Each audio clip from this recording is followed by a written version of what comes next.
Okay. सो इस poem का जो तीसरा स्टेंजा है उसको जरा देखते हैं कि इस स्टेंजा में शायर क्या कहने की कोशिश कर रहा है। तो इस स्टेंजा के जो है ना, अगर हम पहले लाइन को हम देखते हैं तो शायर कह रहा है the waves beside them danced. The waves beside them यानी कि उनके साथ जो लहरें थी, वेव्स कहते हैं लहरें, पानी की जो लहरें होती है उसको क्या कहते हैं, waves. The waves beside them danced यानी उनके साथ जो लहरें थी, झील के जो लहरें थी वो भी नाच रहे थे। बट दे आउटडिड, लेकिन दे जो है ना यहाँ पे इस्तेमाल हुआ है डेफोडिल्स के लिए, ठीक है। दे डेफोडिल्स के लिए इस्तेमाल हुआ है, लेकिन डेफोडिल्स ने आउटडिड, आउटडिड का मतलब होता है हराना, लेकिन डेफोडिल्स ने हरा दिया द स्पार्कलिंग वेव्स, चमकती हुई लहरों को, इन ग्ली, खुशी खुशी से, ठीक है। यानी शायर ने यहाँ पे क्या किया है, जो झील था, झील के में जो पानी था उसकी जो वेव्स थी और झील के किनारे पर जो डेफोडिल्स थे, उनको दोनों के दरमियान एक मुकाबले का वो बयान किया है कि दोनों के दरमियान मुकाबला हो रहा था। वेव जो थे वो भी नाच रहे थे और डेफोडिल्स भी नाच रहे थे, और आखिर में मुकाबला जो है ना वो डेफोडिल से जीत लिया। तो शायर ने ये कंपैरिजन इसलिए किया है ना क्योंकि वो डेफोडिल से बहुत ज्यादा इंप्रेस हुआ था, just to show the beauty of nature, ठीक है, इसलिए उसने ये कंपैरिजन की है। अच्छा, आगे वो कहते हैं a poet could not but be gay.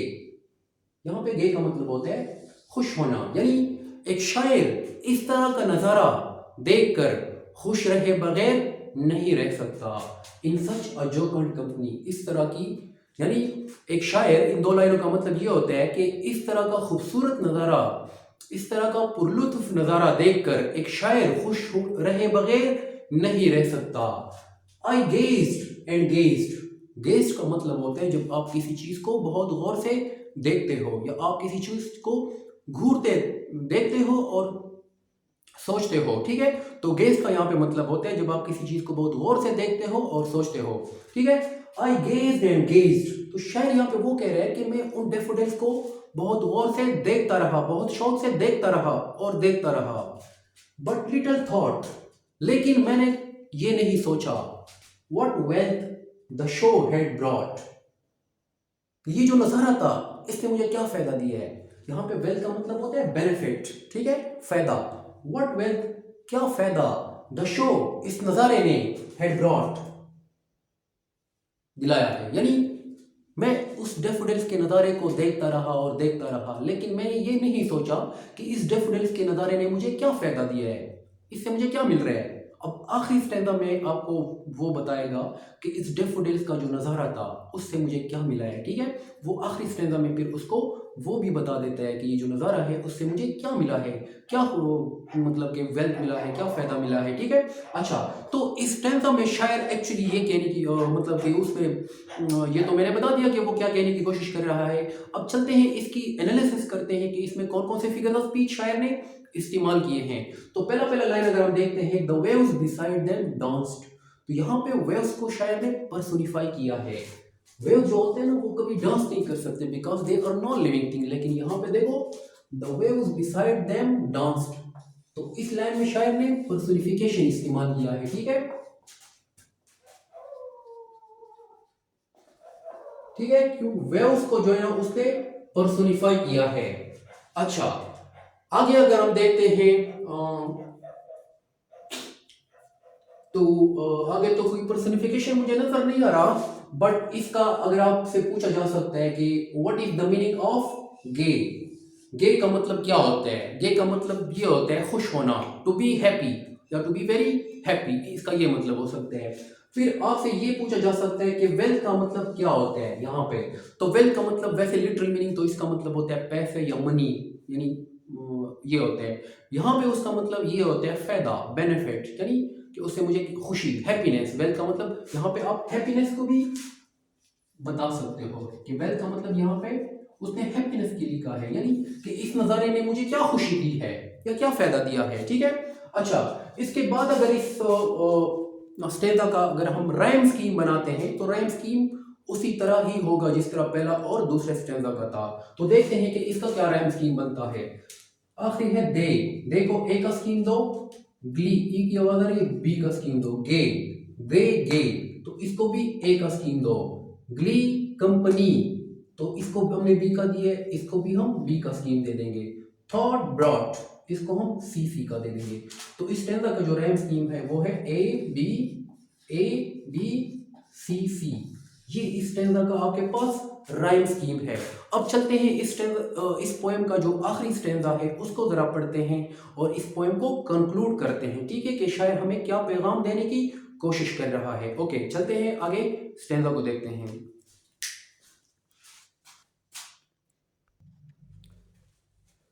Okay, तो इस पोएम का अगर हम आखिरी स्टैंजा देखते हैं तो आखिरी स्टैंजा में जो है ना शायर पहले पहले लाइन में कहता है, for often on my couch when I lie, यानी अक्सर जब अपने कोच जो है ना यहाँ पे कहते हैं सोफा या जो बेड होते हैं, ठीक है, यानी वो कहता है कि अक्सर जब मैं अपने सोफे पे लेटा हुआ होता हूँ, लाई का मतलब होता है लेटना, ठीक है, इन वेकेंट और इन पेंसिव मूड, वेकेंट कहते हैं यानी जब आप ऐसे बैठे होते हैं ना, कुछ भी नहीं कर रहे होते हो, फारिग होते हो और मतलब कैसे फजूल में सोच रहे होते हो। पेंसिव कहते हैं उदास, सैड, यानी अक्सर जब मैं अपने सोफे पे उदास बैठा हुआ होता हूँ या ऐसे फारिग बैठा हुआ होता हूँ, दे flash upon that inward I, they flash upon that inward आई, यहाँ पे अगर आप देखते हो तो दे जो है ना इस्तेमाल हुआ है डेफोडिल्स के लिए, ठीक है, they refers to the daffodils, they flash upon.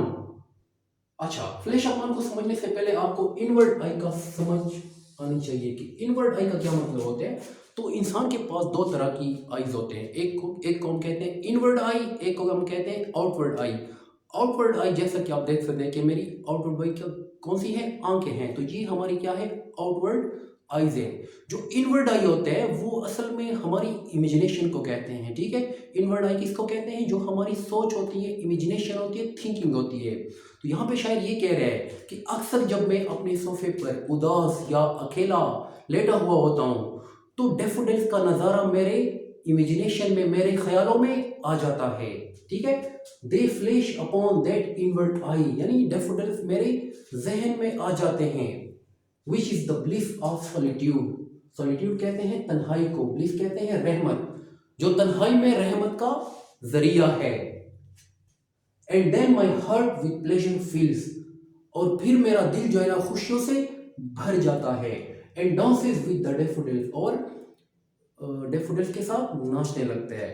तो यहाँ पे उसने आपको बताया है कि डेफोडिल ने मुझे क्या फ़ायदा दिया है, यानी मैंने आपको पहले भी बताया था कि ये जो डेफोडिल्स का नज़ारा है ये उसने अपनी सिस्टर के साथ देखा था जब वो लेक डिस्ट्रिक्ट में गई थी, वहाँ पे उसने ये नज़ारा देखा था। फिर जब वो घर गया था तो वहाँ पे बैठ के उसने ये पोएम लिखा है।